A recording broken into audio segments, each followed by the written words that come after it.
noches, bienvenidos a una nueva edición de 70-20 hoy. Comenzamos este programa de día domingo saludando en primer lugar, por supuesto, a todos los padres en su día. Así que desde aquí un fuerte abrazo, un fuerte beso a toda nuestra audiencia, a todos los papás en particular. Ahora sí vamos a empezar con uno de los escándalos de la semana y que tiene como protagonista a Florencia Peña, que difundió una falsa noticia, una fake news, como habitualmente se dice, que vincula al papá de Leo Messi a Jorge. A partir de ahí, una serie de cuestionamientos que terminaron con la salida de Flor Peña del USU y también con parte de su equipo de producción. Pero esto no quedó solo en un canal de stream. A partir de ahí, toda una serie de cuestionamientos que impactaron en la televisión, en los medios de comunicación y que escaló porque el presidente también tomó la palabra y esto decía.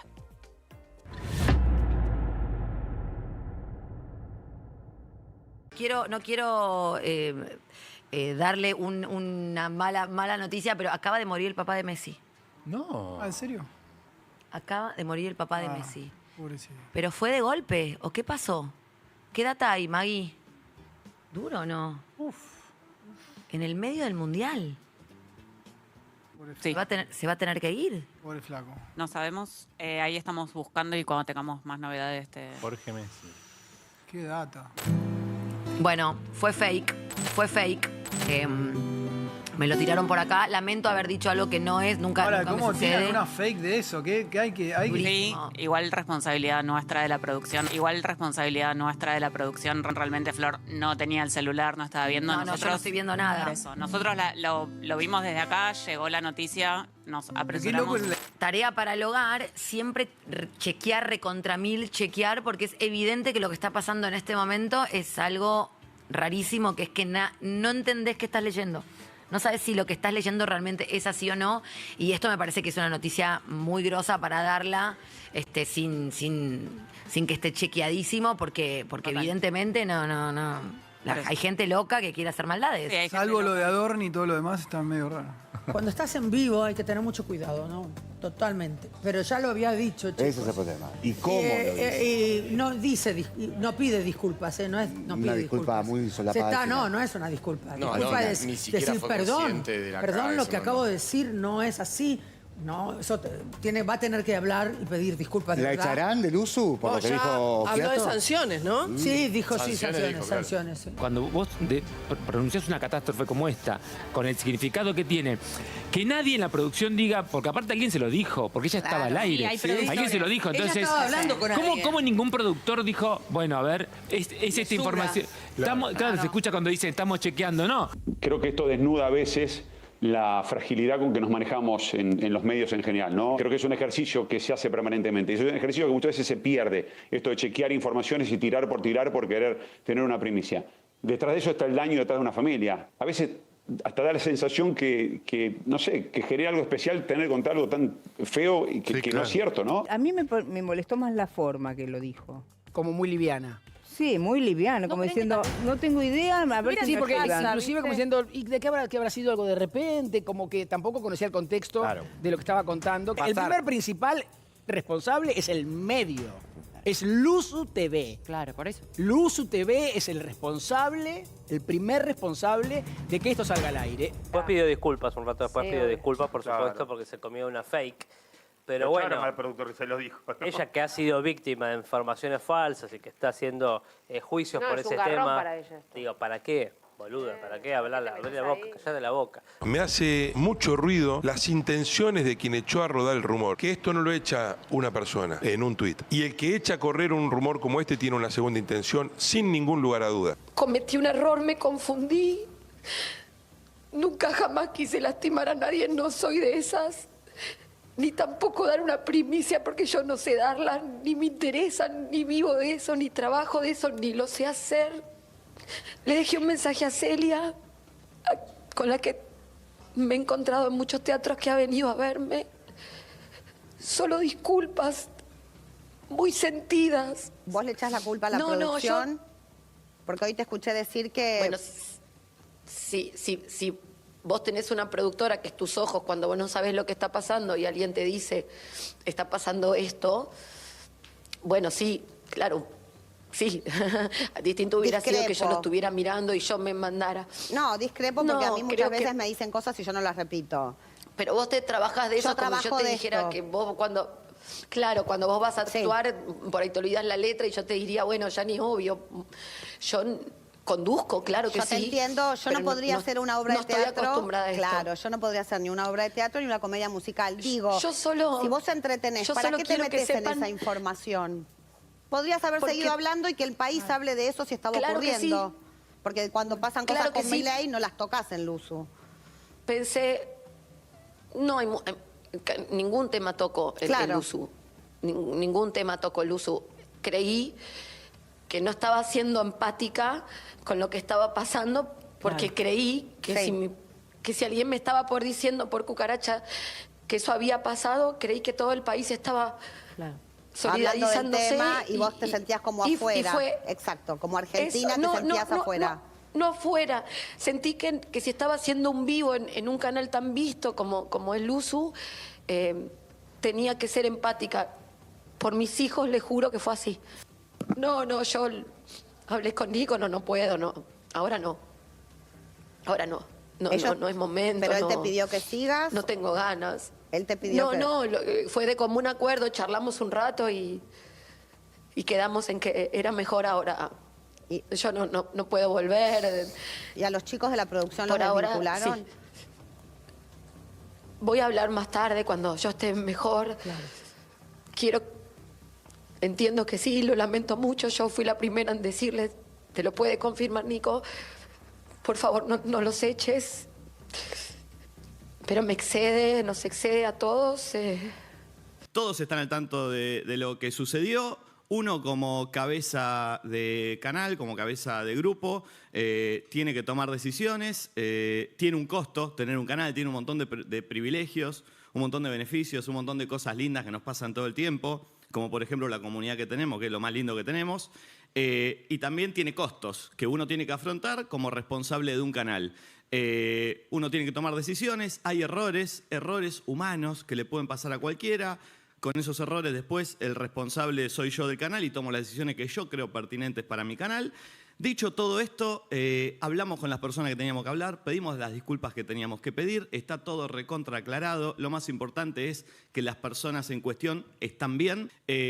Dicho eso, quiero decir que cuando ocurre un error no forzado y sin mala leche como lo fue, repito, yo tengo que tomar decisiones como las tomé como cabeza de canal de esos errores, pero hay algo que tenemos nosotros que por ahí todos los medios que ayer se jactaron de querer hacernos mierda no lo van a tener nunca, que es una comunidad que se da cuenta de dónde hablamos. Y cuando uno se equivoca pide disculpas y cuando es con cero mala leche como lo fue, la comunidad entiende y banca y va a bancar siempre. Y para todos los que se ponían contentos de que es el fin del Luzu, no se bajó ninguna marca, seguimos acá, vamos a ir a los partidos. Y todo lo que se dijo también fue mentira. Eso de rajar gente en 5 minutos, qué sé yo, a mí me parece más grave que dar una fake news. Eso de echarle la culpa a la producción cuando vos fuiste parte de esa historia, no sé, hay formas distintas. Uno puede agarrar y decir, ¿sabés qué? Yo no soy del palo periodístico, tal vez tendría que haber frenado, pero entiendo que mis compañeros trabajan de la mejor manera posible, con buena fe, y en todo caso me hago responsable yo y renuncio, pero prefiero que no le pase nada a ellos. Nicolás Occhiato se comportó al aire, se comporta como amigo y se comportó como un empresario a la hora de tener que cortar cabezas. Sí, se comportó como un garca, básicamente, a la hora de echar a la gente en vez de sostenerla, para en todo caso salvar la cancelación a la que tanto le teme. Ahora, hablemos del principal responsable de esto, que se llama Nico Occhiato. ¿Es el único dueño? ¿Ese dueño? La verdad que desconozco. Es un tipo que... Desconozco. Que habla como desde un púlpito, casi hablando de la vieja televisión, de que todo es viejo, que lo moderno es lo que vale, que da clases de periodismo, de cómo se hace un medio, de que la tele está muerta, que lo importante es el streaming. Bueno, ahora se están dando cuenta la porquería que es el streaming, porque lo único que hacen en los streaming es hablar de porquerías. ¿Adorni va a estar al lado de Milei? Sí, mañana va a haber foto de Adorni y Milei. Me encanta cómo estas cosas las dejamos pasar como si fueran, no fuera algo tan grave y nos ensañamos con otras cosas que son de público conocimiento, pero que no hacen a la vida nacional de un país. Claro.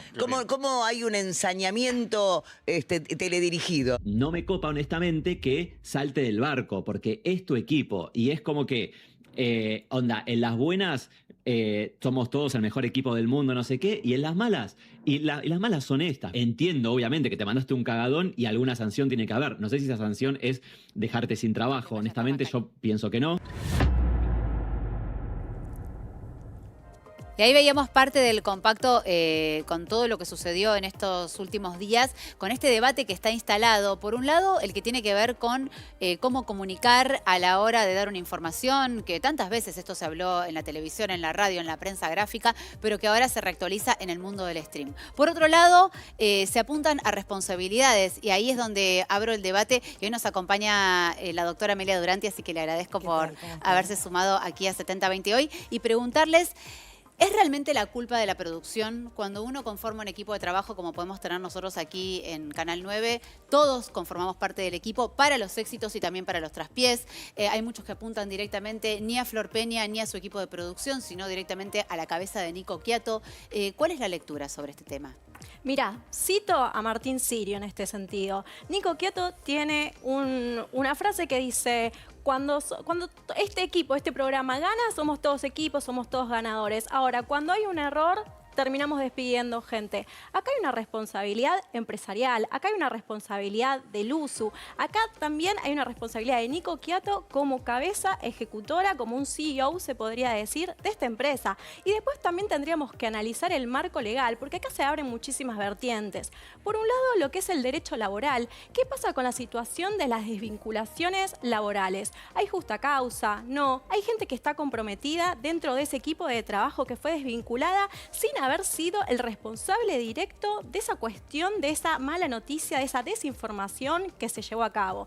Y después también hay una cuestión que está vinculada con el compliance. ¿Hay algún tipo de manual de procedimientos, de regulación interna como equipo de trabajo? ¿Qué pasaron con los filtros? Acá hubo filtros que fallaron y resortes que no se activaron. Y ahí sumo entonces la pregunta y la incorporo, Amelia, a este debate porque digo, si el propio Nico Quiato dice que la comunidad bancó, que se pudieron comunicar con la familia del protagonista de esta fake news y que evidentemente está todo aclarado y que no hubo ningún problema, que no se les bajaron las visualizaciones y que tampoco se le cayeron las marcas. Entonces, ¿cuál sería el contexto o el marco para argumentar haber dejado gente sin trabajo?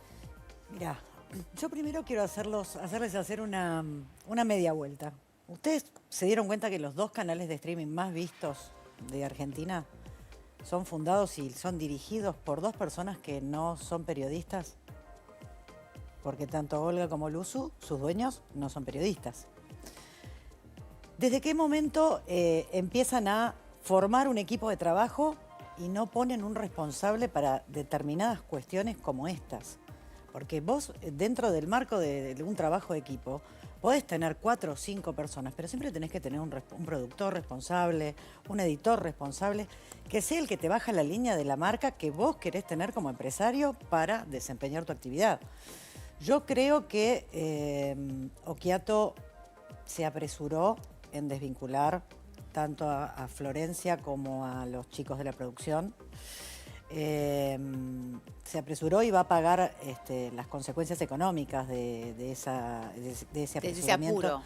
Pero creo que con el tema de viajaban esta semana, iban a estar junto con Messi en el Mundial, había que salir a despegarse de la situación lo más rápido posible y limpiar la marca. Martín, vos al justamente también gestionar un medio de comunicación digital, muchas veces pasa esto de la inmediatez que lleva por ahí lo digital, ¿no? De llegar primero con la información, pero a la vez también quizás a la hora de tomar una decisión, subir o bajar un programa, subir o bajar un contenido, va con la misma inmediatez con la que por ahí no te da margen a pensar una decisión. Sí, en cierta medida, digamos, Florencia Peña termina siendo lo que no hace al periodismo, básicamente. Por eso también se la juzgó y yo creo que ahí fue donde se puso mucho el foco, sobre todo por el mal manejo que tuvo la información, digo, porque en esto, digo, el principio básico de cualquier periodista es el chequeo de las fuentes, digo, para eso se habla de que uno tiene que chequear por lo menos con 3 fuentes distintas el manejo de cierta información. Si vos te dejás llevar por Twitter, hoy en día lo más probable es que te embauquen sistemáticamente. No podés manejar un medio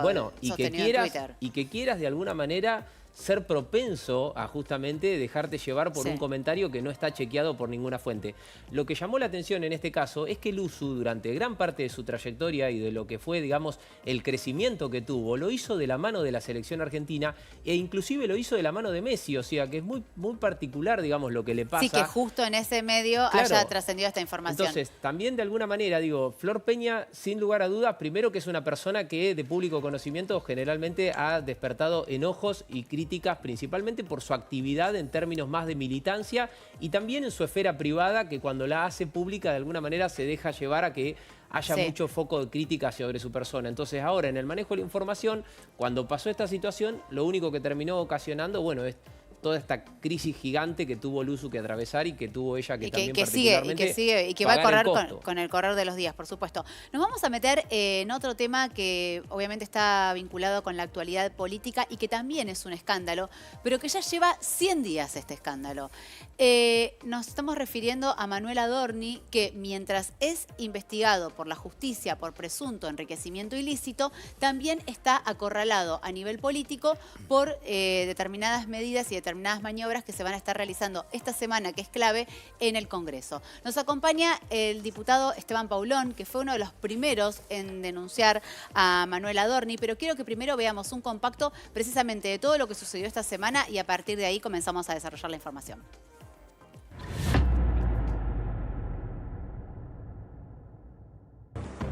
El Mundial no tapa la política. Acorralado también, acorralado por la justicia, acorralado por el Congreso, Pablo, porque la oposición tiene los 37 votos para voltearlo, ¿sí? La oposición obviamente liderada por el kirchnerismo, pero sumás a los provinciales, sumás al radicalismo y sumás a algunos del PRO, llegás tranquilamente a 37 votos. Los números de Adorni, los números de la investigación judicial y los números del Congreso. ¿Por qué? Porque está todo muy caliente. A ver, los papeles. Ya habíamos adelantado acá que el fiscal Policita está analizando todas las presentaciones juradas que hizo Adorni y está empezando a ver cómo hizo la plata, porque el tema es cómo se origina la plata. Después vos tenés los bitcoins, lo que quieras. El origen de la plata es lo que necesita saber Policita. ¿Cómo arrancó Adorni? ¿Arrancó teniendo plata? ¿Arrancó no teniendo plata? Bueno, es una de las investigaciones más importantes que se están realizando. Pero después tenemos el otro problema, Nelson, que está enfrentando la tensión, ¿no? La tensión dentro del gobierno con los que no lo quieren y fuera del gobierno con los que quieren sacarlo. ¿Por qué? Lo que el gobierno quiere es evitar que el Congreso lo destituya, ¿no? Que la moción de censura, que cualquiera de las dos cámaras, la oposición, el kirchnerismo, el peronismo y otros aliados consigan la mayoría absoluta para poder sacarlo. Por eso se está negociando. Se negocia con los gobernadores, Santilli, el ministro del Interior, está negociando con el PRO, que está muy duro. El PRO quiere que Milei lo saque a Adorni, que no se llegue a esta instancia del Congreso, y también se está debatiendo el tema con los radicales. En el medio aparece la investigación de Policita sobre Adorni, porque en el celular de Tabar, el contratista, encontraron que finalmente había facturas de la compra de sábanas, almohadas, ropa de blanco, toallas, en una casa muy conocida de Recoleta, por más de 8 millones de pesos, cuando Adorni cobraba 3,5 millones de salario, para equipar su casa de fin de semana en Indiocuá. Analizan el teléfono y encuentran una factura de 8.183.303 pesos para gastos en blanquería. Acolchados, sábanas, toallas, algún colchón. No estoy defendiendo a nadie, ¿no? Pero, ¿viste? ¿Qué estamos? La almohada, la sábana, ¿no? Bueno, pero el tipo se gastó todo. Andá, la culpa no es del fiscal, sino la culpa es de Adorni, que de New Rich se pasó de rosca. Nueva causa judicial por la custodia que Adorni tiene de Gendarmería Nacional en el barrio Indiocuá. Hoy la Cámara Federal ordenó que este caso se tiene que investigar para que se determine si en la decisión de que Gendarmería Nacional custodie el country de Adorni pudo haberse cometido un delito o no. Ahí veíamos un compacto de lo que sucedió en la última semana y lo que viene de ahora en más, porque a partir de mañana comienza una semana clave para Adorni. No solamente por toda la interna que tiene desatada dentro de la Libertad Avanza, porque muchos aliados ya le están como quitando el respaldo o el apoyo, sino también en el Congreso. Esteban, y fuiste uno de los primeros en denunciarlo. ¿Qué fue lo que te motivó o lo que llevó a que vos hagas una de las primeras denuncias y empieces a señalar y apuntar contra en ese momento un hombre que era intocable como Manuel Adorni? Mira, nosotros iniciamos la denuncia por el viaje a Punta del Este, porque hoy estamos hablando mucho del caso de presunto enriquecimiento ilícito y ahí se habla de las sábanas, de los colchones, del flipper, del Pac-Man, de todo el operativo del enriquecimiento y el nivel de vida de Adorni. Pero hay una causa también que va en paralelo, que es la causa que se despierta a partir del video que se difunde de él viajando en un avión privado a Punta del Este, donde nosotros vimos claramente que era imposible. Mira, ahí tenemos de hecho las imágenes, ahí estaban las imágenes, donde nosotros vimos que era imposible que con el ingreso que tenía Adorni y la declaración jurada que había presentado al inicio de la gestión, pero también cuando fue candidato a legislador de la Ciudad de Buenos Aires, que iba en la misma línea de una declaración jurada de una persona normal, de una clase media trabajadora, con alguna propiedad, un auto, nada del otro mundo, muy difícilmente él podía pagar un viaje para ir su fin de semana en avión privado a Punta del Este. Esa causa, por dádivas, es la que probablemente lo convoque pronto a indagatoria. Nosotros esta semana misma presentamos una ampliación de la denuncia planteando que se acelere el tiempo de la indagatoria de él y de la esposa, de Bettina Angeletti, y quizá es la primera por la que se lo imputa. En la de enriquecimiento ilícito, que es una denuncia que hizo la diputada Marcela Pagano, que ahora están juntas, las dos causas están en el mismo juzgado, allí lo que se está investigando obviamente es el nivel de vida de Adorni, su incremento patrimonial, y ahí aparece algo que es importante decir, porque yo te hablaba de una declaración jurada. Cuando los funcionarios públicos electos, como mi caso como diputado, o designados, como el caso de Adorni, llegamos al gobierno o al Congreso, tenemos que presentar una primera declaración que se llama de inicio. O sea, ¿con qué bienes llegamos a la función pública? ¿Y por qué vamos presentando todos los años declaración jurada? Porque es la manera que vos tenés de ver cómo va evolucionando tu patrimonio. Tu patrimonio. Y sobre todo porque él incluso declaró abiertamente cuánto es que ganaba, digo, lo contó incluso en un programa de Mirta, digo. Él, no tenía otros ingresos declarados, eso, no tenía otros ingresos, otros trabajos por ahí, otras fuentes de ingresos. Sí, y uno ve un patrimonio modesto en términos de una persona, por eso creo que también el caso pega mucho, porque era una persona que laburante, con un departamento, un auto, parecía uno más de los sectores medios trabajadores de Argentina, que cada vez son menos los que pueden comprar un departamento, pero que había logrado, con un crédito del Instituto de la Vivienda de la Ciudad de Buenos Aires, poder tener su casa propia. Cuando vos ves declaración jurada tras declaración jurada, vas viendo un incremento, en realidad no vas viendo, porque él fue omitiendo bienes. Pero cuando aparecen las denuncias y él termina primero reconociendo la propiedad de la casa de Indio Cuá, que es la casa del country, donde hizo llevar el flipper, el Pac-Man, ahora todo esto que vemos de las sábanas camas, y todas estas cosas. Y en la última conferencia de prensa que da Adorni, reconoce muy al pasar que está viviendo en calle Miró en Caballito, aparecen dos propiedades que no estaban en ninguna de las declaraciones mencionadas por él. Después, claro... Ahora, todo el tiempo que se tomó él este periodo ventana, ¿no? Desde que empiezan a aparecer estas primeras versiones, incluso con tu denuncia, y que se van, por eso dijimos, los 100 días de Adorni, porque todo esto se fue como cada vez complejizando más, pasando semana a semana que iba transcurriendo.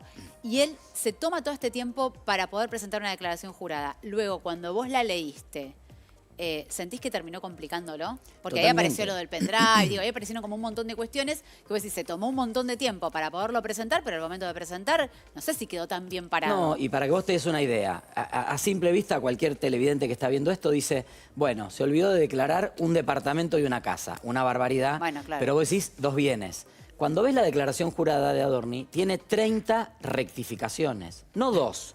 No es que aparece una casa en el country y un departamento. Aparecen 30 rectificaciones porque de alguna manera el tiempo que tardó él en presentar su declaración jurada tiene que ver con que él tiene que ir para atrás a explicar de dónde salieron los fondos, porque también otro tema que lo dijimos una y mil veces y es importante remarcar, incorporar un bien en la declaración jurada no explica automáticamente el origen.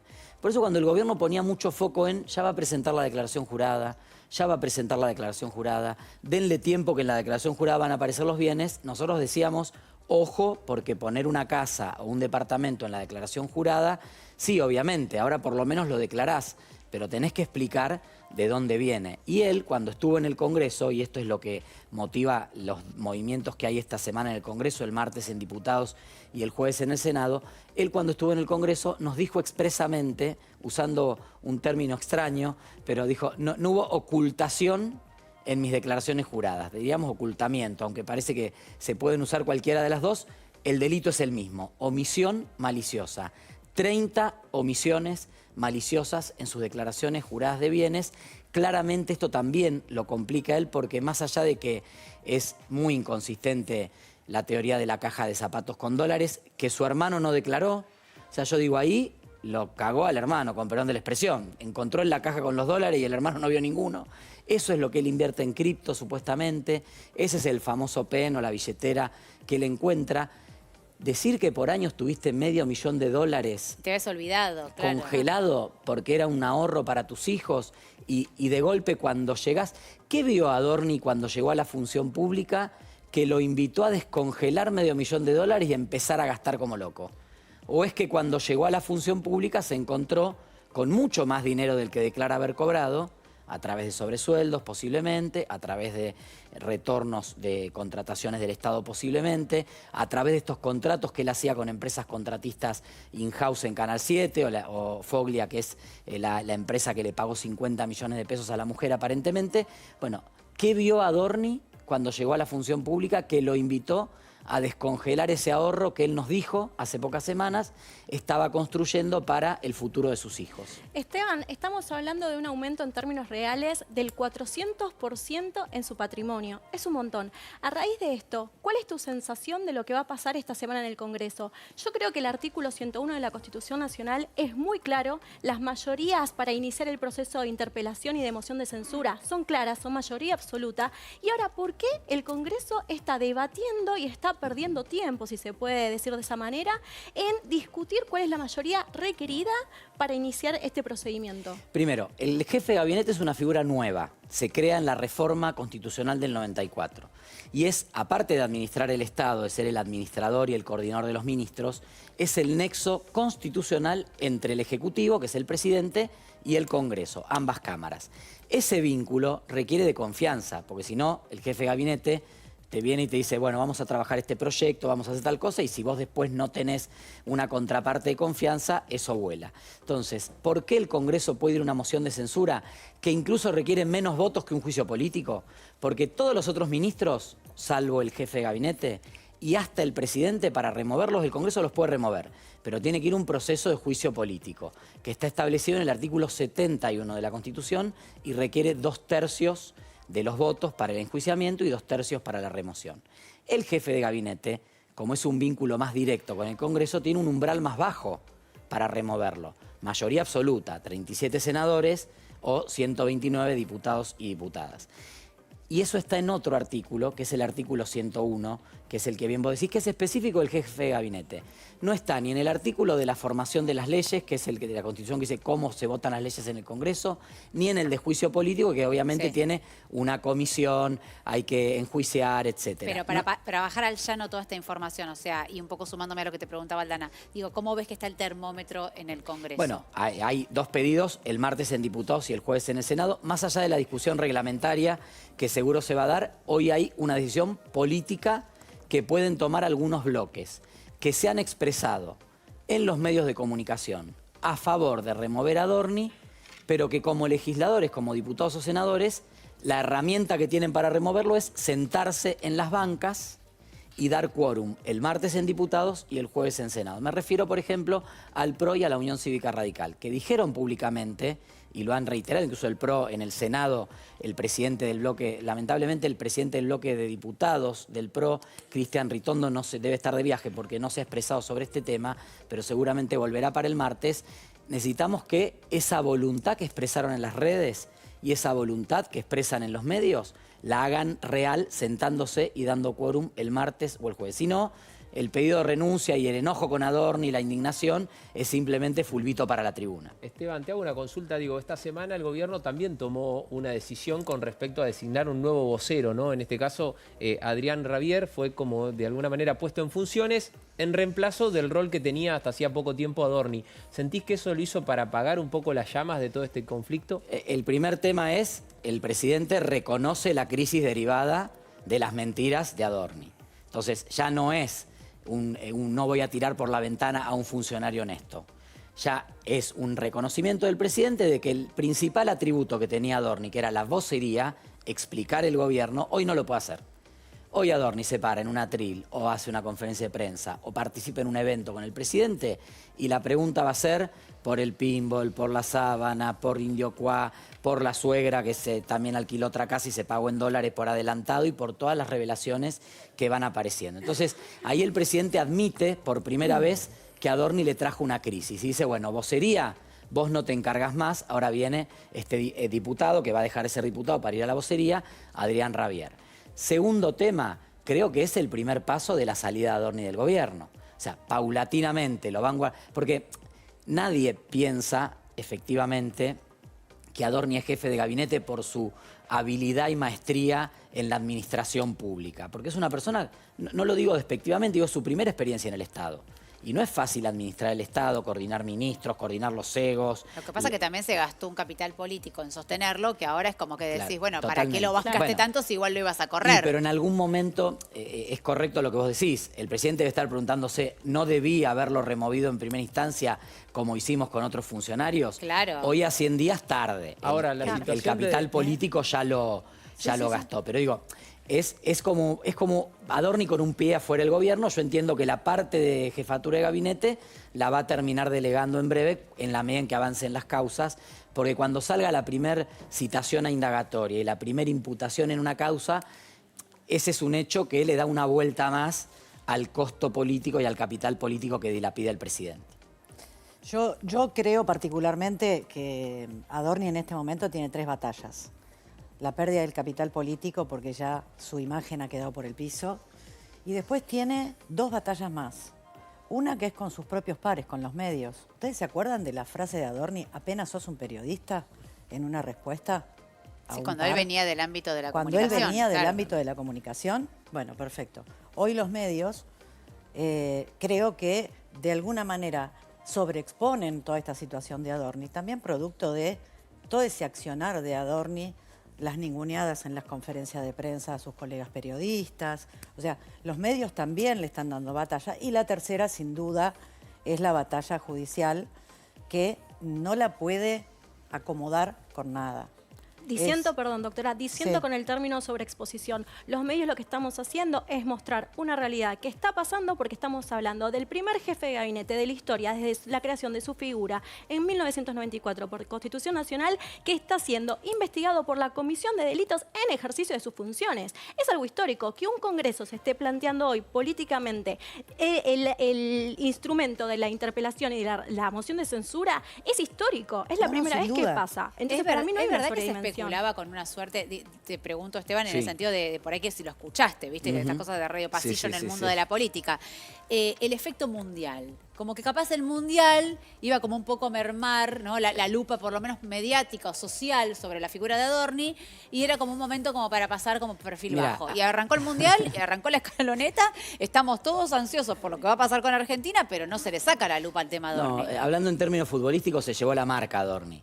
Ese reportaje a pocas horas de iniciar el Mundial el miércoles pasado, era esta idea del gobierno. Mira, el gobierno tuvo varias ideas con Adorni. Es un jarrón chino, no saben dónde ponerlo en el living de la casa. Entonces, primera idea, relanzamiento de la carrera política de Adorni. Bueno, me parece Lo, no lo sé si lle- es una bueno, buena lo idea. llevaron al Congreso, a su informe de gestión. ¿Se acuerdan que vinieron 200 funcionarios del Gobierno Nacional a aplaudirlo, Sí, a apoyarlo, claro, a avivarlo? Era como el presidente desde el palco, era como relanzamos a Adorni, la gestión detrás de Adorni, pinchado.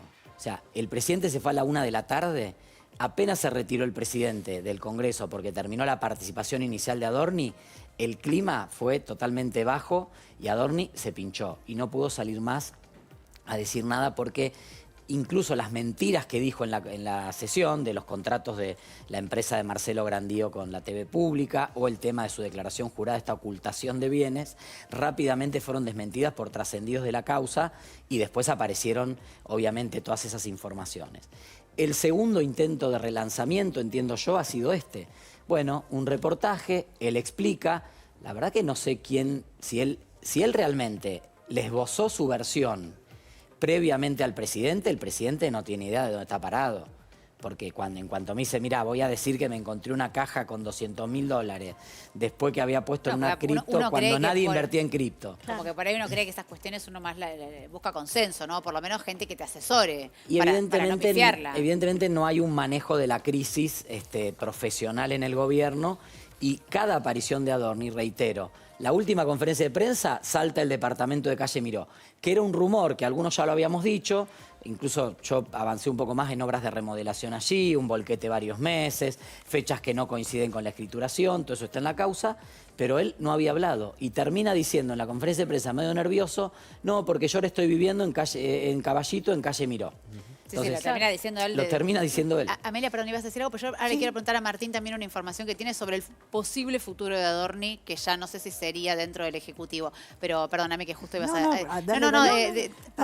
la pregunta que deberíamos hacernos todos con honestidad es, el padre de Manuel Adorni murió en el año 2002. Encontró $200.000 en el 2002 y dice que los invirtió en cripto. En 2013. En 2013. ¿Qué hizo mientras tanto con ese dinero? Y además, el padre de Adorni tenía $200.000 guardados, pero cuando muere en su sucesión tenía una ejecución hipotecaria, juicio del Banco Provincia por un cobro ejecutivo. Un terreno en Deró, que a él le toca un tercio porque está compartido con otro familiar. Le va a costar mucho remontar toda la inexperiencia volcada para hacer esa declaración jurada tratando de pretender justificar. Porque aparte, Amelia, antes de que él llegara a la función pública, no se cruzaba con jubiladas que le prestaban dólares a cero interés. O sea, no tuvo la suerte que tuvo cuando casualmente llegó a un cargo en el gobierno nacional. Bueno, mira, para dimensionar esto, en 2014, personas que tenían más de $56.000 en billeteras virtuales, estamos hablando del 0,48% a nivel mundial. Y Adorni entonces es uno de estos gurús que como que era un visionario que tenía. Después sus propias declaraciones en los medios y están en las redes era, no me meto con el cripto, prefiero las stablecoins, prefiero el dólar billete, me parece que no es una inversión válida. O sea, o era un turro que sabía la verdad y se guardó la información, o tiene que poner una consultora porque la verdad que la pegó. Martín, yo te decía qué versiones hay respecto del futuro de Adorni, porque ya no sería dentro del Ejecutivo, sino que están intentando buscarle algún lugar para que no quede tan expuesto como está pasando ahora. Sí, digamos, a ver, esto ya viene desde hace tiempo, ¿no? El gobierno está tratando de bajar la espuma. Lo cierto que después de la designación del nuevo vocero acá de Ravier, digamos, al frente de lo que sería la vocería oficial, es como la primera gran derrota de Karina Milei, digamos, la hermana del presidente es la que sufre duramente esto, es como si básicamente le estuviesen forzando a tomar esta decisión de tener que apartarlo del foco de la escena a quien era su niño mimado, podemos decir, ¿no? Entonces, la situación es que ya tuvo una gran derrota, como ahí se lo preguntaba recién a Paulón, con respecto a qué impacto tuvo esto en el gobierno, y lo cierto es que hoy por hoy están tratando de aminorar y de bajar la espuma. Lo cierto es que mientras el Congreso lo sigue teniendo en el foco de la tormenta y siguen apareciendo gastos, el gobierno ya no sabe cómo acudir, digamos, a que la sociedad deje de mirar todo lo mal que hizo Adorni en estos casi 2 años que le tocó estar por la función pública en su corta carrera política por lo pronto. Ahora, lo cierto que sí, se está hablando de que él pueda salir del país, lo lógico sería que le designen alguna embajada. La realidad es que objetivamente nada le hace pensar al gobierno que con eso también le van a dar paz y tranquilidad, porque el tema es que, en definitiva, parece que le terminamos pagando unas vacaciones de por vida a él y su señora para que se vayan a pasear al exterior. Como que te dan una embajada, ¿no? Como que te dan como un premio. Tampoco tiene trayectoria en Cancillería, me refiero, como para decir, bueno, le dieron una embajada porque... Sí, también hay un tema constitucional que es que tiene que pasar por el Senado. Entonces, el mismo Senado que el 2 de julio lo va a interpelar posiblemente, después le tiene que votar un pliego para ir a una embajada. ¿Pero es verdad que existe alguna intención de modificar todo ese procedimiento de designación de embajadores? En principio no debería poder el gobierno, no tiene las mayorías y sería muy evidente. Han actuado muy evidentemente en muchos otros temas, pero entiendo que acá hay... Lo más fácil para el gobierno es mandarlo a Adorni a YPF o alguna de las empresas donde el Estado tiene representantes a cobrar un sueldo importante de acá que termine la gestión y sacarlo del radar. Pero bueno, obviamente, entiendo, vos decías de la confianza extrema de Karina Milei con Manuel Adorni. Uno de los motivos que creo yo por los cuales no se corre a Adorni o no lo corren a Adorni de ese lugar es que en realidad la jefa de gabinete es Karina.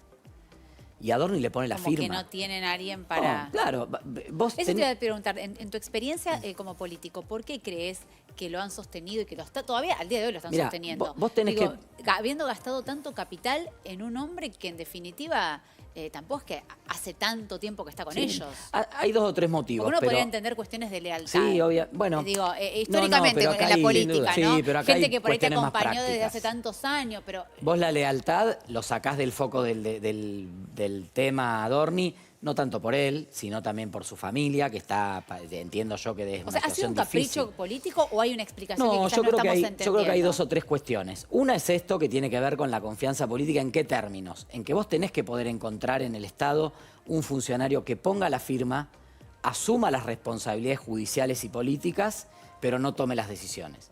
Las decisiones las toma la secretaria general de la Presidencia, pero en los expedientes firma Adorni. Entonces, si Karina dice, adjudicame esta licitación al grupo Foggia, que es donde trabaja, hay algún vínculo ahí político y comercial entre los Milei y ese grupo que es uno de los grupos oferentes para el predio de Tecnópolis, el que pone la firma es Adorni, no Karina. Si eso se judicializa porque se entiende que hubo una negociación incompatible, tráfico de influencias o alguna cuestión que no se puede explicar legalmente, el que va a responder en la justicia es Adorni, no Karina. Entonces, el primer punto, encontrar un funcionario que te firma cualquier cosa sin cuestionar no es fácil. Entonces, creo que ahí hay Karina se blinda su propia firma teniéndolo a Adorni en la jefatura de gabinete. Lo otro es que Adorni fue parte... ante un potencial problema... día de mañana, no sé Sí. si evaluara la gestión, digo, ya estoy haciendo como una hipótesis, sí. Sumándome a esta teoría tuya. Voy a decir, bueno, quedan todos blindados, no sé hasta qué punto, que solo No, porque bueno, lo por firmó. supuesto. Digo, después... Pero no tenés vos la firma directa, entonces vos no fuiste la que adjudicó y funcionalmente la Secretaría General de la Presidencia, salvo en este gobierno que es anómalo, en general ha sido un lugar más bien decorativo. Ahora es el lugar de mayor cercanía donde se toman las decisiones políticas.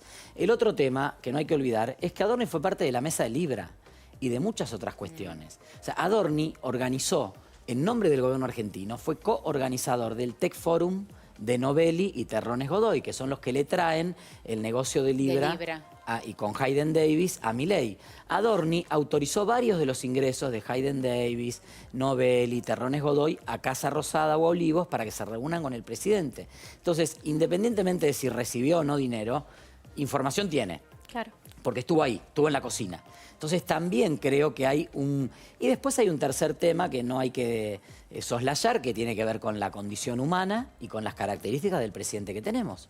Que es un presidente dogmático, testarudo y que evidentemente se ha encaprichado en que no lo va a entregar a Adorni porque él está en su mirada paranoica de la política.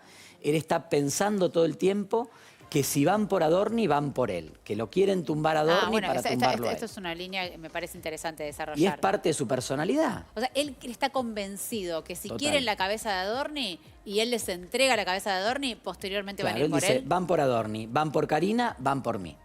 O sea, no importa Adorni. Adorni es un detalle, lo que pasa es que es tan está bien, pero es cercano. como una suerte de tablero de ajedrez, digo, lo que vos estás Claro, planteando. totalmente. Pero es una mirada paranoica porque nosotros tenemos mecanismos constitucionales que vos no tirás un presidente. Y lo otro que te digo, Karina Milei, como secretaria general de la presidencia, está fuera del radar. Es más, a nosotros nos ha costado hasta convocar la comisión esa Karina Milei, porque la secretaria general de la presidencia, nosotros podemos interpelar ministros. Sí. Podemos interpelar y mocionar con censura al jefe de gabinete de ministros. Podemos convocar en el proceso de un juicio político al presidente.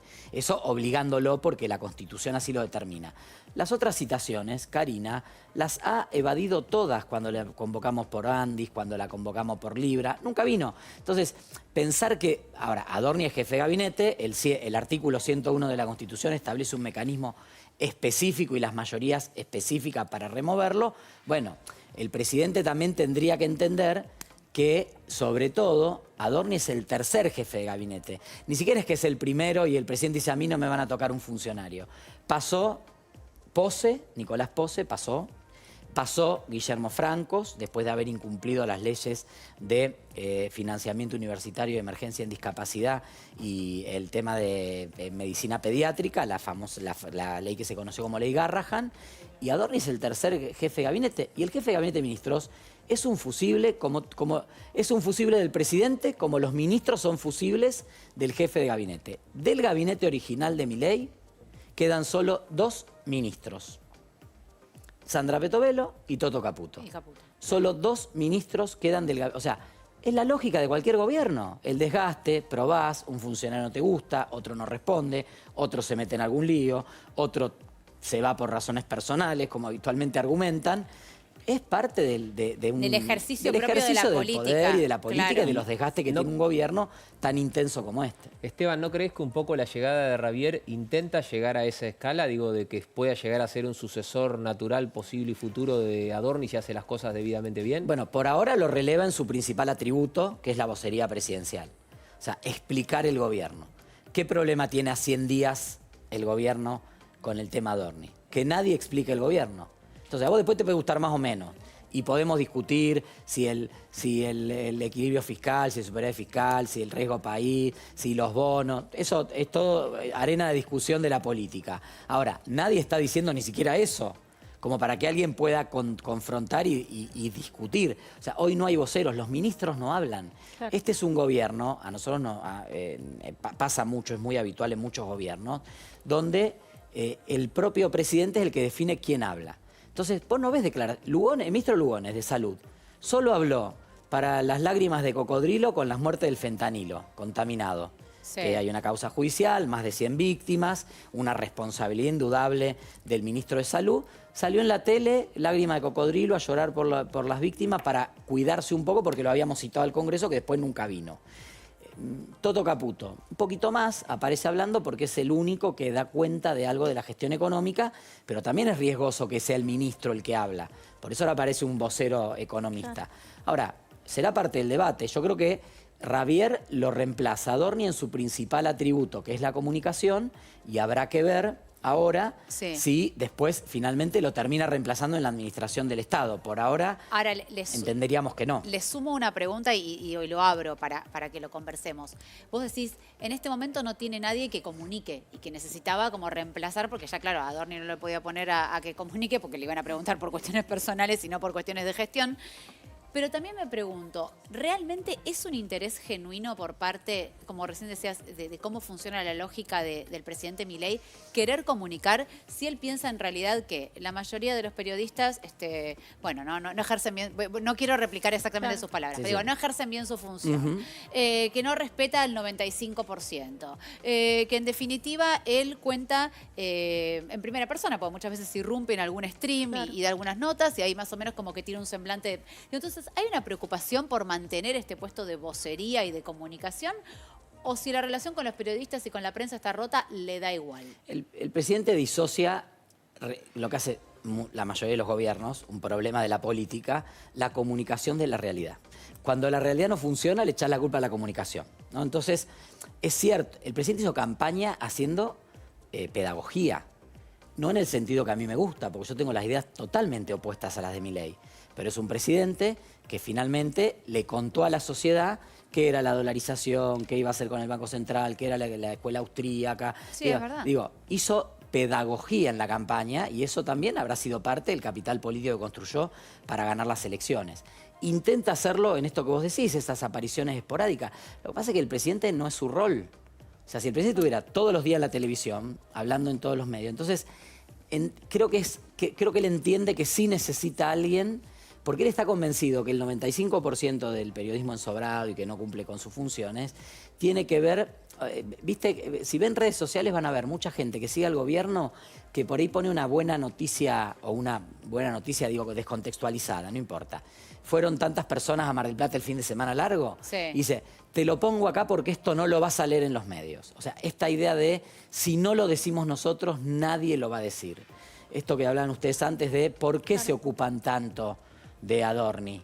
¿Por qué no se ocupan de otras cosas? Bueno, pará, vos la agenda del gobierno, el periodismo la agenda del periodismo, la sociedad demanda y ustedes también construyen, digamos, una un temario de temas en la actualidad en función del interés de la audiencia. Si la audiencia dijera, no, Adorni no me interesa, te apago el televisor, nadie hablaría de Adorni. Evidentemente hay una necesidad de la sociedad de intentar entender qué pasó con esto, hasta dónde va, por qué un funcionario que hablaba de la lucha contra la casta y la honestidad y nos señalaba a todos con el dedo que éramos todos unos corruptos, resulta que es el que, llegando a la función pública, no para de gastar dinero y no paran de aparecerle bienes con más o menos. Ahora, lo que salió en el informe antes de la factura de ropa de blanco, que en realidad son colchones y almohadas, una factura que le hizo poner a nombre a una secretaria. Y yo me pregunto, ¿cuántas otras facturas hizo poner a nombre de gente que no tiene ni idea que compró lo que compró Adorni? Porque vos vas a un negocio y le decís, no, la factura hacémela a nombre del quit de Amelia. Y yo le doy el quit de Amelia, que lo saco de internet, pongo quit de Amelia, sale mi quit, sale todo. O sea, a mí me puede ir cualquiera al negocio de la esquina y comprar un colchón y ponerlo a mi nombre. Entonces, ¿quién esta funcionaria sabía o no sabía, esta secretaria de él, sabía o no sabía que habían puesto una factura a nombre de ella? ¿Cuántos otros quits fueron usados para compras a nombre de Adorni? Y como son operaciones que no se reportan, porque en general una operación de una compra no la reportás. Cuando avance la investigación por enriquecimiento, claro, esas personas que aparecen con su quit podrán ir a decir yo no tengo nada que ver. Pero terminan siendo imputadas como testaferros o como personas interpuestas. Bueno, tendrán que demostrar que no lo sabían, porque también la Fiscalía hoy tiene los registros de ingreso de los proveedores a Indiocuá. Claro. Por eso sabemos del Flipper y el Pac-Man. Digo, ¿no? Sí, no solo es el celular con de... gustos caros. Claro, $8.000 en un Flipper de los Locos Adams. No sé cuál es la referencia, si hay una referencia allá a la familia Milei, no tengo idea. Esteban, hace un ratito mencionaste la causa Libra. En relación a la causa Libra, la querella que está representando a los damnificados por haber perdido muchísimo dinero, por haber confiado en una moneda que alentó el propio Milei desde su cuenta X, desde su cuenta personal, la querella pidió que lo llamen a Adorni a indagatoria, para que también sea parte de toda esa causa. Claro. ¿Vos crees que esto va a prosperar, va a arrancar? ¿Y por qué se está tomando tanto tiempo la justicia para llamarlo a indagatoria? Bueno, tenemos un problema en esa causa que se apellida Tayano, el problema, y es el fiscal. Un fiscal que tenía durante meses pericias de dispositivos, borradores de contratos, conversaciones, audios de varios de los imputados, pero que no logra dar el paso de subir en la cadena de las responsabilidades. Por eso nosotros los diputados y diputadas, varios diputados y diputadas que fuimos parte de la Comisión Libra, hemos pedido que se lo acuse de mal desempeño a Tayano. También nos lo está pidiendo la querella porque entienden que efectivamente no avanza la causa con el ritmo que tendría que avanzar. Creo que lamentablemente esa causa ha caído en un mal juzgado. Tayano está especulando con su jubilación próxima, tiene algún nombramiento pendiente del hijo en algún cargo de la justicia. Entonces vemos cómo la extrema politización de la justicia, de la que este gobierno es parte, porque cuando Adorni no le quiere firmar ahora el decreto de nombramiento a la jueza Micheli por ser pariente de un periodista que ha investigado a él y a otros, porque yo a Hugo Alconada-Mon lo vi este fin de semana publicando los videos de Jessica Sirio con los millones de dólares que se había llevado Martínez Aurralde, y me parece perfecto. Entonces, ahora, como a él no le gusta lo que investiga sobre él, la castiga a través de la cuñada. Sí, lo tiene frenado un acto de cobardía total. Entonces, ahí tenemos un problema con la justicia y evidentemente la causa Libra lamentablemente cayó en un juzgado complejo. Si se jubila Tayano, por ahí tenemos suerte y cambia de fiscalía y el nuevo fiscal le da un poquito de impulso. O te anticipo, si la causa, cierra. No, si la causa por enriquecimiento ilícito prospera como debe prosperar, y el fiscal Polichita ordena un rastreo criptográfico de las criptomonedas de Adorni, no vaya a ser cosa que nos encontremos... Que estén vinculadas. Con que esas criptomonedas que él dice que había invertido en el 2013 terminaron siendo un desprendimiento de Libra. Claro. Obviamente. Ojo, igual con la trazabilidad de las criptomonedas. Sí, no, por eso mismo. Sí, pero bueno, él reconoció en su momento y y en la causa están acreditados unos $170.000 en varias billeteras que tampoco puedo explicar. O sea, digamos, hay una parte que él intenta explicar con esta billetera que nadie sabe muy bien, que se ve que tardaron un tiempito en encontrarla. No solamente porque la buscaba en las computadoras viejas, sino porque estaban viendo cuál coincidía más o menos con alguno de los movimientos. Pero hay otras que ya están en la causa y que él las va a tener que explicar. Esteban, muchísimas gracias por habernos acompañado en el programa de hoy. Obviamente explicarnos todas estas cuestiones y también contarnos cómo está el termómetro en el Congreso con tema Adorni. Ahora vamos a pasar a otro escándalo y que está vinculado con un hombre millonario. De hecho, es de los 5 hombres más poderosos y millonarios de la Argentina. Estoy hablando de Eduardo Costantini, que está en una interna familiar tremenda porque pretende que su expareja, que su exmujer, madre de sus 5 primeros hijos y con la cual estuvo casado durante 30 años, le devuelva el apellido y que entidades eclesiásticas anulen ese matrimonio. La excusa, falta de madurez. Lo vemos. A partir de este momento, finaliza el horario apto para todo público.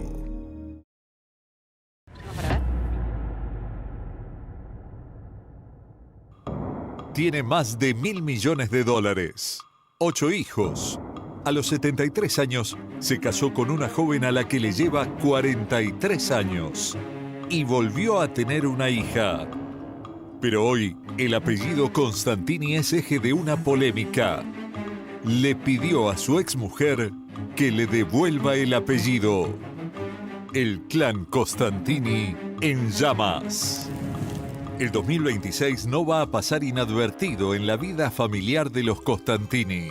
Nadie se esperaba que Eduardo Costantini hiciera pública una disputa judicial con su ex, Teresa Costantini. Con ella se casaron en 1966 y tuvieron 5 hijos: María Teresa, María Soledad, Mariana, Eduardo y Tomás. Se separaron en 1994 y no hubo conflictos. Mientras él se ocupaba de los negocios, ella empezaba su profesión de actriz y más adelante como directora de cine. Teresa continuó llevando el apellido de su ex esposo, pero eso explotó y se transformó en un escándalo. Eduardo le está pidiendo, por un lado, que le devuelva el apellido. O sea, que deje de utilizar el apellido que él en su momento le cedió por el hecho de estar casados. Y además ha solicitado a nivel eclesiástico que le anulen el matrimonio, Ana, o sea que quiero también ahora que lo desarrollemos, porque si bien estuvo casado y durante muchísimo tiempo, porque estuvo casado casi 30 años y tuvo 5 hijos, ¿qué alega el hombre? Inmadurez. Sí, fue más allá de simplemente que no usara más el apellido. Promovió un proceso eclesiástico para obtener la nulidad del matrimonio religioso. Ella manifestó públicamente su desacuerdo y sostuvo que el apellido forma parte de su identidad profesional, construida durante décadas. Digamos, el apellido es constitutivo de tu identidad pública. Absolutamente. Además de que en ese momento, cuando yo me caso a los 17 años, era a los 3 años de casarme. Primero, mis padres eran el ejemplo de que mamá siempre había sido Susana Correa, no López Nabil. Con lo cual yo no me resultó raro tener que ponerme el apellido de casada cuando no tenía ni la patria potestad de mis hijos y el documento me obligaba al de Costantini. Ahora, tu exmarido te reclama que te saques el apellido. Exacto. Por un lado. Y por el otro, de alguna manera, la anulación de tu matrimonio religioso. Sí. En principio quiero saber qué te pasó la primera vez que te enteraste. Me llega un WhatsApp de parte de alguien que se supone, después supe que es una abogada canónica, donde me dice, lo estoy acompañando a tal en el pedido de nulidad del matrimonio. Yo me quedé, me dolió la panza, me pasó una cosa acá muy fuerte y después durante mucho tiempo, porque esto lleva sus meses, me pregunté por qué me había dolido tanto. Y creo que tiene que ver con esa creencia absoluta que existió, no solamente por la cantidad de años, los hijos y demás, sino quiénes fuimos durante todo ese tiempo, quiénes fuimos nosotros y quiénes éramos cuando decidimos casarnos, ¿no? En esta entrevista, la única que dio hasta el momento Teresa, habla de la reacción de sus hijos, que ya no son niños, ya son adultos y hasta abuelos. Recibir eso de un compañero de casi 30 años. Impresionante. Cuando hace 30 que estamos divorciados, además. Y fue durísimo para los chicos. La verdad que mis hijos fue un shock espantoso. De hecho, son los que más están apoyándome para que dijera que no. Yo en un momento dado, te digo que no sabes qué hacer ante estas cosas porque es todo tan absurdo. ¿Cómo te van a pedir eso? A ver, ¿fue una abogada? ¿Vos no pudiste hablar nunca con él, preguntarle qué pasaba? No pude. Yo agoté todas las instancias para poder conversar. Más allá de que de alguna manera no fue linda la forma, ¿no? Porque si todo viene por carta documento, por mensaje de no sé qué, por demanda eclesiástica que me llega después de unos meses, es muy difícil. Teresa también reveló que fueron ellos quienes la impulsaron a hablar públicamente sobre el tema, luego de años manteniendo un perfil bajo respecto de cuestiones vinculadas a su vida privada. En la entrevista también recalca que cuando empezaron no tenían nada. Empezaron de cero. Un muy buen matrimonio. Yo fui feliz. Yo no me quedé porque, no sé qué. No, yo fui feliz durante esos años. Y creo que... Y sé que lo fuimos. O sea, no creo haber estado tan engañada, digamos. Sin embargo, en el cierre de la nota hay un dato muy contundente.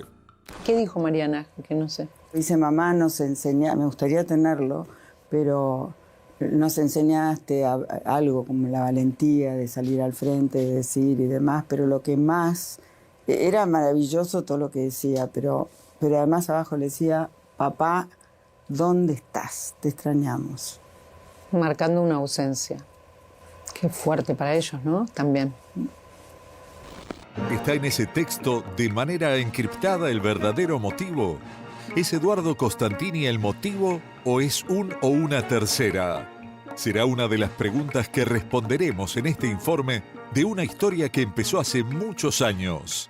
Hace 79 años, para ser más exactos. Eduardo Francisco Costantini nació el 17 de septiembre de 1946 en la ciudad de Buenos Aires. Proveniente de una familia de clase media, creció en un ambiente donde la educación y el esfuerzo personal eran valores fundamentales. Desde joven mostró interés por la economía y las finanzas. Estudió en la Universidad Católica Argentina, donde obtuvo el título de licenciado en Economía en 1971. Posteriormente amplió su formación en Inglaterra, cursando una maestría en Economía Cuantitativa en la University of East Anglia, graduándose en 1975. Su formación académica internacional le permitió incorporar herramientas modernas de análisis económico que más tarde serían fundamentales para su desempeño en los mercados financieros y el desarrollo inmobiliario.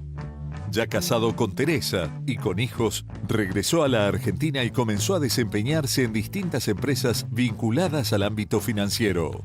Durante los años 70 ocupó cargos directivos en compañías privadas y adquirió experiencia en inversiones y administración empresarial.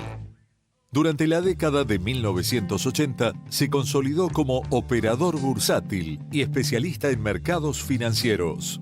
Esta etapa resultó decisiva porque le permitió acumular conocimientos sobre inversiones, riesgo y comportamiento de los mercados.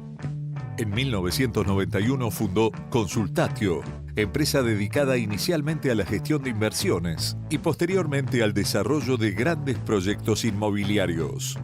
Con el tiempo, la compañía se convertiría en una de las desarrolladoras más importantes de América Latina. Su vida pública estuvo marcada por dos acontecimientos. Eduardo es el mentor y creador de Nordelta. A fines de la década de 1990, imaginó un desarrollo urbano de gran escala que integrara viviendas, colegios, centros comerciales, servicios médicos, espacios verdes y áreas recreativas. La propuesta era innovadora para Argentina, porque se inspiraba en modelos urbanísticos internacionales. Nordelta fue construido sobre aproximadamente 1.700 hectáreas en el partido de Tigre y se transformó en una verdadera ciudad planificada. Con el paso de los años, reunió miles de habitantes y se convirtió en uno de los emprendimientos inmobiliarios más emblemáticos del país. El otro momento fue el Malva. Desde joven, Costantini desarrolló una profunda pasión por el coleccionismo. A lo largo de décadas, reunió una de las colecciones privadas de arte latinoamericano más importantes del mundo. En 1995 creó la Fundación Eduardo F. Costantini y comenzó a trabajar en un proyecto cultural de gran magnitud. Ese sueño se materializó en 2001 con la inauguración del Museo de Arte Latinoamericano de Buenos Aires, Malva. El museo alberga obras de artistas fundamentales como Frida Kahlo, Diego Rivera, Tarsila do Amaral, Sul Solar, Antonio Berni. Con el tiempo, el Malva se convirtió en una de las instituciones culturales más prestigiosas de América Latina y en un símbolo de compromiso de Costantini con la difusión artística. Ahora bien, más allá de los negocios y de su costado filantrópico, Eduardo adquirió un gusto por las mujeres más jóvenes. Luego de su separación de Teresa, mantuvo otras relaciones y tuvo 2 hijos más, Gonzalo y Malena. De esta manera, durante gran parte de su vida, fue padre de 7 hijos. Los hijos saben lo que uno tiene y entonces lo que es difícil es lograr la humildad, primero, que tenemos que tener todos los seres humanos, y la cultura del esfuerzo. La humildad, o sea, inculcás eso en tus hijos. Sí, yo creo que sí, o sea, yo creo que por lo menos la mayoría de mis hijos son humildes, son bajo perfil, no son soberbios. Pero después también hay mucho innato de los hijos, son diferentes, y otro que es inducido. Aparte, el padre y la madre, hay que ver si hay concordancia entre el padre y la madre, porque muchas veces por ahí uno de los dos es más estricto y el otro es más blando, y el chico va por el más blando, ¿entendés? Y va obteniendo. No sé, yo trato de dar el ejemplo con mis hijos. O sea, yo puedo comprar una obra de ese valor, ahora ya menos, digamos, pero no agarro y hago ostentación con mi plata o tengo 70 lujos. O sea, vivo obviamente cómodo, con lujo, pero no hago de eso un fin. Obviamente, no había problemas para la manutención. Eduardo se sentía joven, tan joven que practicaba deportes acuáticos con total naturalidad. Pero un día no tuvo tanta suerte. El accidente más grave en la vida de Eduardo Costantini ocurrió en noviembre de 2003, cuando practicaba kitesurf en la zona de Nordelta, en Tigre. Mientras realizaba este deporte náutico, una fuerte ráfaga de viento lo levantó y lo desplazó a gran velocidad. Perdió el control y se estrelló contra una zona rocosa. El impacto fue extremadamente violento y le provocó múltiples lesiones graves. Sufrió fracturas múltiples, fractura de pelvis, fracturas en las piernas, 3 vértebras fracturadas, perforación de un pulmón, neumotórax, lesión en una arteria, politraumatismos generalizados. Debido a la gravedad de las heridas, fue internado en terapia intensiva en el Sanatorio Otamendi de Buenos Aires. Durante varios días permaneció bajo estricta observación médica y llegó a existir preocupación por posibles secuelas permanentes. La vida continuó y, estando soltero, conoce a una chica muy joven que tenía 43 años menos que él. Era un señor y vos una niña. Porque se rejugó. No, y además hay una diferencia de ese. Pero es verdad, es un milagro. ¿De cuántos? 43 años de diferencia. 43, sí. Y esa diferencia, por ejemplo, ¿te encanta o hubo que acomodarse a través del tiempo? No, me encanta. Creo que nunca podría haber hecho familia con una persona de menor edad. No, él es perfecto para mí. Tiene todo lo que yo necesitaba. Sí. Y no sentimos esa diferencia. No, para nada. Es muy enérgico. Elina y la diferencia de edad. Pero la exposición trajo también conflictos de cómo Eduardo había conocido a Elina. Fue Anamá Ferreira quien insinuó que Elina había armado todo para atraerlo. Después, Elina hizo un plan maestro, chicos. Yo la felicito, pero la felicito. Hizo un plan, ¿viste el asalto al Banco Río? Bueno, es un plan de este maestro. Pues ella iba casi todos los días, yo sé, a tomar algo al Malva porque había hecho todo un research y había visto quién estaba soltero. Y se iba a tomar algo al Malva. No es que el tipo la vio un día y en el Malva y se enamoró. La vio ahí frecuentemente en el Malva, miradita. Casamiento ayer en el Alvear a las 6 de la tarde. ¿Te molestaron o te dolieron las palabras? ¿De quién? De Ana Má. La verdad que, bueno, yo, como había dicho, nunca tuve relación. Hablar cosas que no son reales no está bueno. Inventar, mentir, decir cosas que no son reales, porque hay una lista, todo. Digo, ¿por qué pasa eso? Bueno, pasa porque debe ser que hay gente que se juega para tener cámara. No sé, yo soy muy inocente en eso. ¿Envidia puede ser también? No sé. Digo, no que sé, sos una mecena de la moda, estás casada con un hombre al que amás. Al que amo y es el amor de mi vida y yo el amor de su vida, de él. Y ya está comprobado. El tiempo te convalida. Me siento a veces muy, muy dolida por muchas cosas que no me las merezco, que si la gente me conociera realmente sabría quién soy. ¿Sos una mujer que perdona? Sí, por supuesto. Yo no perdono. Dios tiene que perdonar.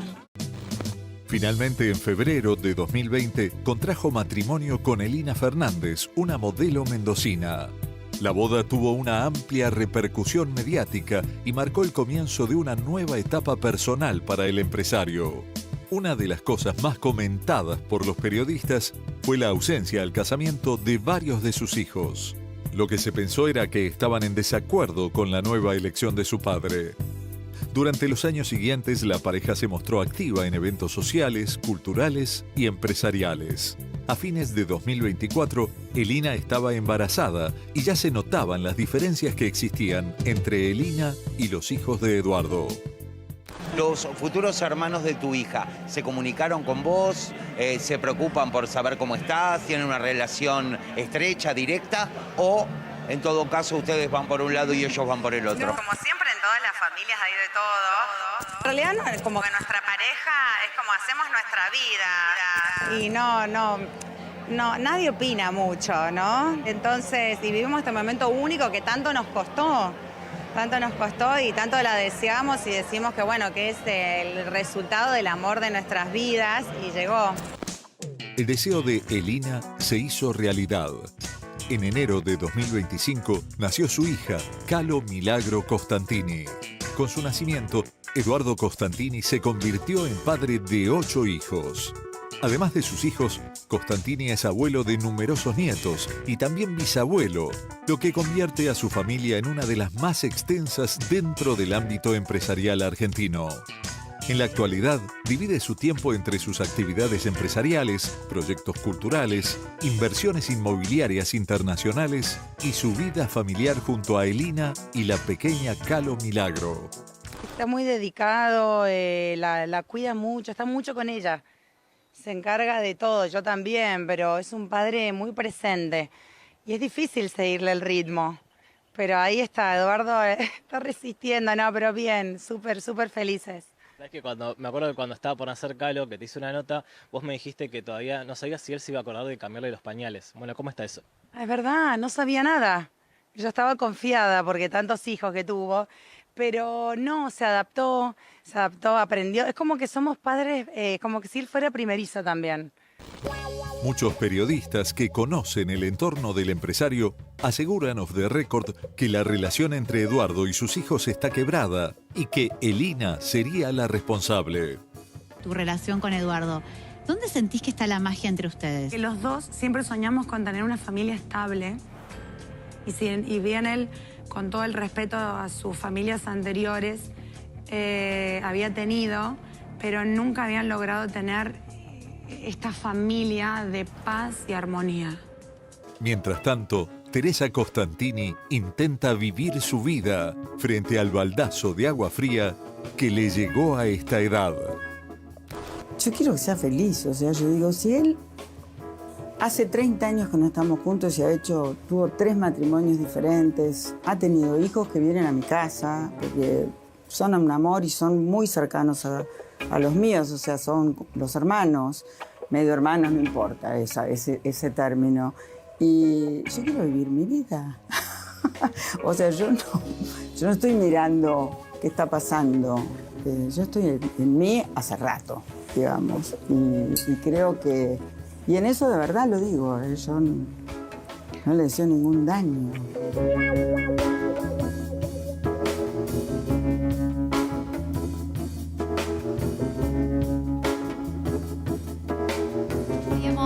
interna en el clan Constantini, donde por supuesto hay un montón de cuestiones a nivel familiar, también hay un montón de cuestiones a nivel judicial, en cuestión eclesiástica, y me animaría a decir que si todo esto no trae también una crisis interna dentro de la pareja. Lo dejo planteado como signo de pregunta. Hablé con Elina, me dijo que desestime todas estas versiones. ¿Vos qué pensás, Amelia, antes de despedirte y agradecerte por haber venido al programa? Bueno, gracias por la invitación. El tema civil respecto del apellido, yo creo que no prospera, porque la ex esposa tiene una identidad que es un derecho personalísimo que ya está construido en base a 30 y pico de años. Y no nos olvidemos que cuando ella se casó con Constantini, era obligación para la mujer casada adoptar el apellido del marido. Es verdad. La cuestión relacionada con el tema del apellido la tendría que haber planteado en el momento en que se divorciaron. Constantini no lo planteó. Y hay, desde 1998, hay reiterada jurisprudencia de varios tribunales que si existen motivos suficientes para que la mujer conserve el apellido del ex esposo, lo pueda seguir conservando si son actividades profesionales, culturales y demás, como las que tiene Teresa Constantini. Bueno, veremos cómo termina. Por lo pronto avisorás que a nivel judicial esto no va a prosperar. Veremos a nivel eclesiástico, porque también un poco extraño este argumento de que se sentía inmaduro al contraer nupcias con Teresa y posteriormente haber tenido un matrimonio de 30 años y 5 hijos en común. Hacemos un pequeño corte, enseguida volvemos. El enojo de Mario Pergolini con Lali Espósito. ¿Por qué? Porque le invita a su programa y no va, pero va a programas de la televisión española, lo vemos.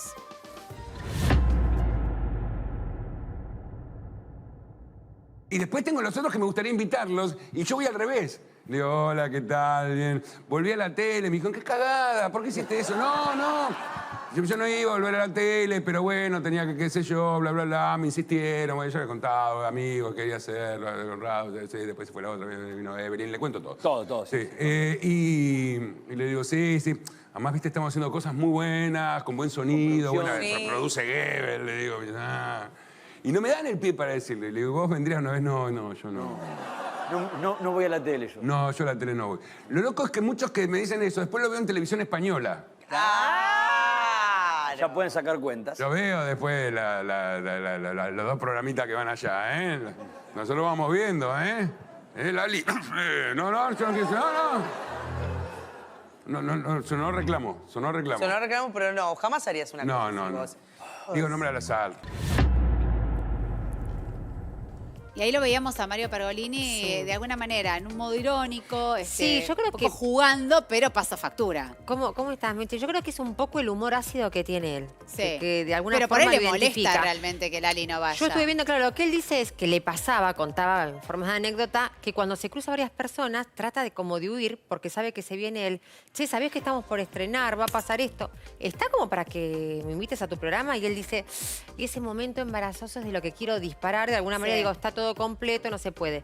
Pero como tenés esos, y ahí hace hincapié acá en lo de Lali, tenés a quien sí me gustaría tener. Y que no le van. Y que me dicen que no van a la tele y después los veo en los programas españoles. Ahora, y les doy vuelta a la pregunta, Ali. Pero no sé si ¿Y enojado. un poco no será lo mismo que él hace? Porque Mario Pergolini no va a otros programas de televisión. O sea, como invitado, es re buen invitado, pero es de esos que no los puede cerrar nunca. Está bien, pero él está más como periodista y por ahí Lali es como una popstar, es como una estrella, una cantante. Ponele, Lali, es como a Susana le distinto fue. el rol. Viste que a Susana le fue al programa. Sí, más selectiva por ahí.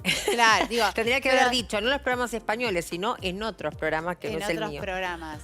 ¿Capaz se podrá llegar a sentir incómoda Lali con alguna pregunta de Mario? No, lo que pasa con Mario es que suele ser muy frontal y picante y juega con ese humor. Como que te dice las cosas que por ahí son un poco incómodas, pero desde el humor. Entonces estás en esa brecha muy cortita que o te enojás, no te podés enojar, también tenés que poner cara de que todo está bien. Creo que tal vez no quiere mostrar eso, Lali. Viste que ella como que maneja mucho su perfil desde un lugar, mujer empoderada, pero siempre como amor, paz, libre, y no quiere entrar en situaciones medias polémicas. Calculo relacionado a la política, con su vida también, personal, sí. sexual, que ella siempre hace hincapié, tal vez no quiere entrar en esos detalles. Meterse en esos temas. Igual la realidad es que para vender entradas, tanto ella como un montón de artistas de su generación, la verdad que no necesitan de los medios tradicionales como antes pasaba. Digo, un artista estaba y se paseaba por todos los programas de tele para poder llenar un estadio. Hoy meten 2, 3, 4, 5 River sin necesidad de pasar por la puerta de un estadio de televisión. Eso sí, Mechi, no para vender una entrada, pero tal vez sí necesitan los medios de comunicación, como en el caso de, Andrea del Boca, que entró un Gran Hermano y se sabe y todo el mundo dice que aparentemente es para limpiar su imagen. Sí está bueno que los cantantes tal vez utilizan los medios de comunicación para poder mostrar la imagen que quieren venderle a la gente. Gracias, Ali. Gracias. Nos reencontramos cuando el próximo domingo, 21 horas, aquí en la pantalla de Canal 9 para hacer 70-20 hoy. Buena semana para todos y hasta el próximo domingo.